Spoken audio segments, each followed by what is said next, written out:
de inseguridad, ya que se vive un asambleísta Jairen conflicto Noriega. armado de carácter internacional. Es una herramienta para coartar el músculo financiero de los grupos armados del país al referirse al económico urgente. Tercera intervención, vamos a escuchar al asambleísta Jairen Noriega, quien en este momento se prepara e interviene en el Pleno del Parlamento, sesión 006 de la Asamblea Nacional. Gracias, presidenta.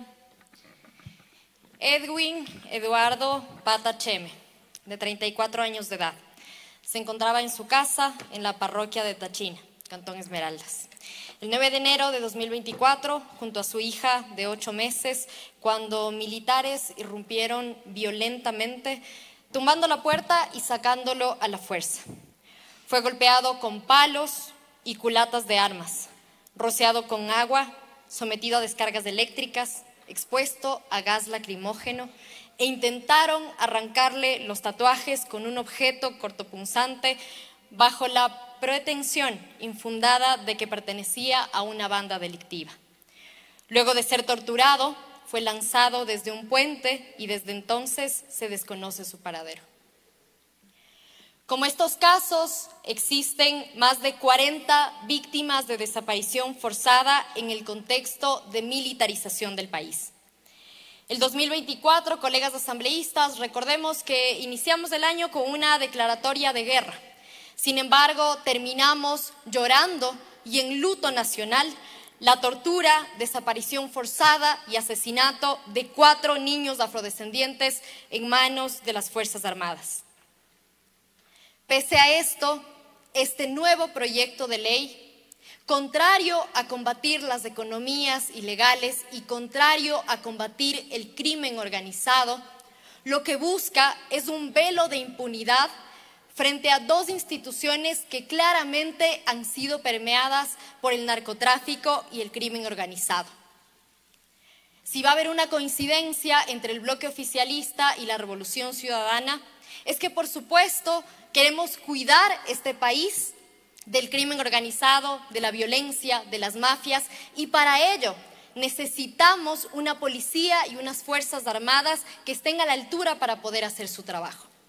Pero hacer su trabajo no debe significar un velo de impunidad y una protección y una carta para matar dentro de barrios empobrecidos y barrios claramente racializados. Hablar de indultos anticipados, hablar de un régimen distinto para juzgar casos donde el uso progresivo de la fuerza no ha sido usado en el debido derecho, no debe ser la solución para brindar a nuestras Fuerzas Armadas la protección necesaria. Si vamos a hablar de violencia en este país, si vamos a hablar de seguridad en este país, colegas asambleístas, tenemos que también empezar a hablar de las víctimas de este contexto de militarización y este contexto de guerra en el que nos encontramos ahora mismo.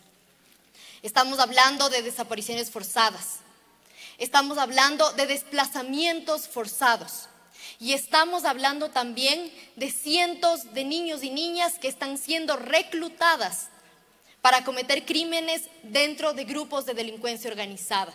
Y de eso, este proyecto de ley, colegas asambleístas, habla muy poco. El problema también está en la justicia. Si ustedes se fijan, el delito de reclutamiento forzado está tipificado en el Código Orgánico Integral Penal.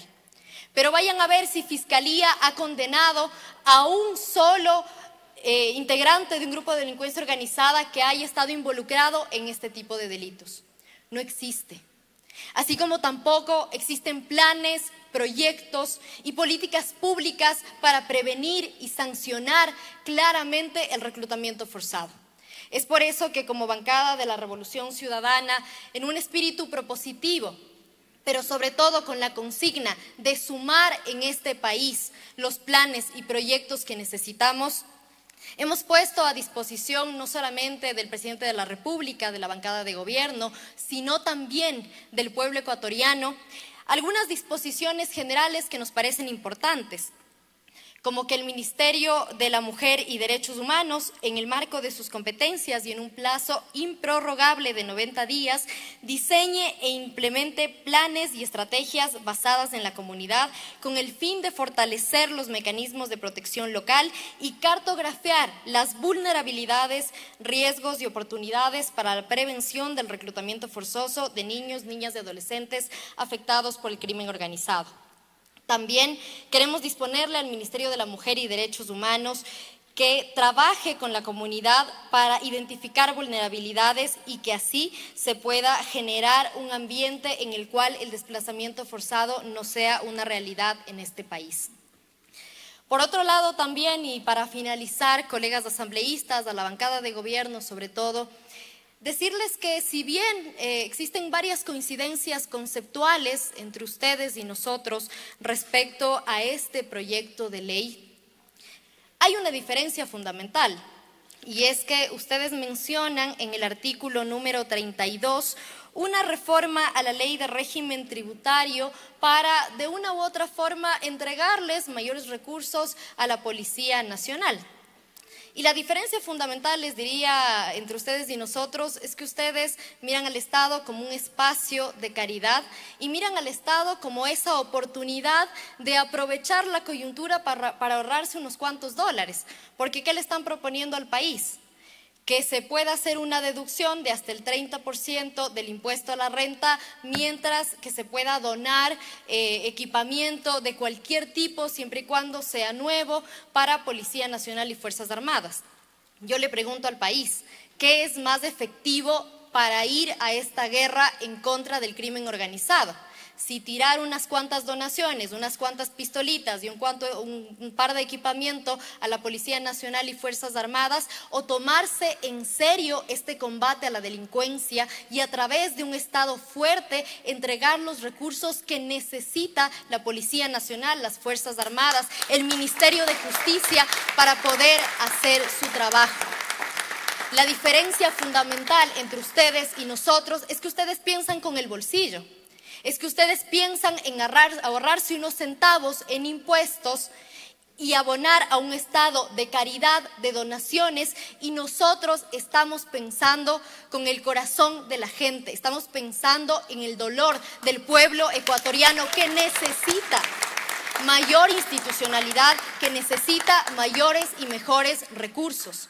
No es patriota el empresario que dona unas cuantas pistolitas, es patriota el empresario que paga sus impuestos a tiempo, es patriota el empresario que cumple con este país, más tratándose de una situación en emergencia. Es por eso que le proponemos a este país, como bancada de la Revolución Ciudadana, que se cobre el 100% de las deudas en firme que tienen los principales grupos económicos con este país, porque esos recursos tienen que ser destinados a este combate contra la delincuencia y así construir un país de paz y así construir un país donde realmente todos y todas podamos vivir en dignidad. Muchas gracias, señor presidente. La asambleísta Jairen